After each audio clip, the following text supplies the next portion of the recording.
Polytechnic కళాశాలలను young India skill యూనివర్సిటీలో విలీనం చేసే జీవో 97ను తక్షణమే రద్దు చేయాలని డిమాండ్ చేస్తూ కరీంనగర్ ఉజ్వల పార్క్ వద్ద గల ప్రభుత్వ పాలిటెక్నిక్ కళాశాల ఎదుట ఏఐఎస్ఎఫ్ ఆధ్వర్యంలో విద్యార్థులు ధర్నా చేపట్టారు. ప్రభుత్వం తీసుకున్న ఈ నిర్ణయం వల్ల తాము తీవ్రంగా నష్టపోతామని విద్యార్థులు ఆందోళన వ్యక్తం చేశారు. ఈ కార్యక్రమంలో నాయకులు హేమంత్ శ్రీనివాస్, నాయక్ శాంతి కుమార్, విష్ణు పాల్గొన్నారు. విద్యార్థులతో చెలగాటమా,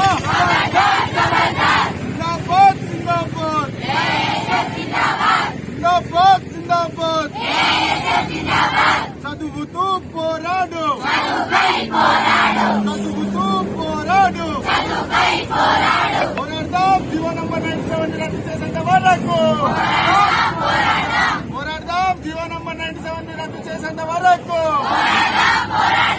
పేద విద్యార్థులతో చెలగాటమా,